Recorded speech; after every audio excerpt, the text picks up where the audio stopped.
আমাকে ডাকার কোনো বিশেষ কারণ? কারণ তো অবশ্যই আছে। শুনেছি আপনি গ্যারেজে কাজ করার পাশাপাশি মানুষের সঙ্গে নাকি অনেক ঝামেলা জড়াচ্ছেন। আপনার জন্য মানুষের অনেক সমস্যা হচ্ছে। কাদের সমস্যা হয় সেটা বললে বুঝতে একটু সুবিধা হতো স্যার।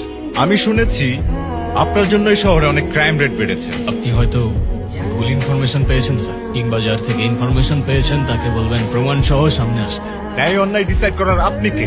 আপনি কেন আইন নিজের হাতে তুলে নিচ্ছেন? আইন নিজের হাতে নেবার আমি। আপনি তাহলে মানুষকে বলুন আমার কাছে না এসে আপনার কাছে আসতে। আপনি যদি মানুষের সমস্যার সমাধান করতে পারেন, আমি এসে আপনাকে স্যালিউট করে যাব। যদি মানুষ সাহায্যের জন্য আমার দরজায় আসে, আমি কাউকে খালি হাতে ফেরত দেব না।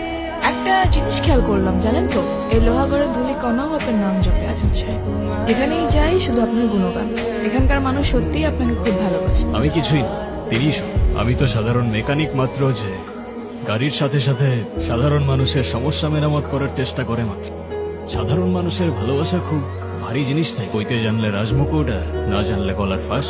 তাহলে সেই মুকুটটাই পরে নিন না। আপনার এই বিনয়টাই তো আপনাকে সবার চেয়ে আলাদা করে। আপনি ইলেকশনে দাঁড়ালে এই লোহাগড়ের চিত্রই বদলে যাবে। আপনি চাইলে পুরো শহরটার ভাগ্য চেঞ্জ করে ফেলতে পারেন। আপনি কেন আসছেন না পলিটিক্সে? যে চেয়ারে বসলে সাধারণ মানুষের কান্নার আওয়াজ পাওয়া যায় না, সেই চেয়ারের থেকে আমি আমার ধুলোবালি মাখা গ্যারেজেই ভালো আছি।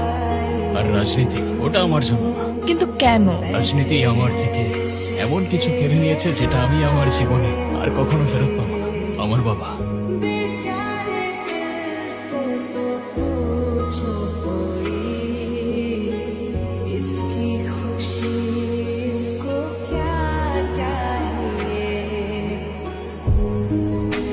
সেই থেকে আমি বুঝলাম সত্যের পথে হাঁটলে পিঠে ছুরির আঘাত অনিবার্য। আর সেই থেকেই বুঝলাম পলিটিক্স ওটা আমার জন্য না। আমার পক্ষ থেকে আপনার জন্য একটা সামান্য উপহার। এটার মধ্যে কিন্তু জিপিএস ট্র্যাকার আছে। আমার উপর নজরদারি করার জন্য নাকি? হতেও পারে।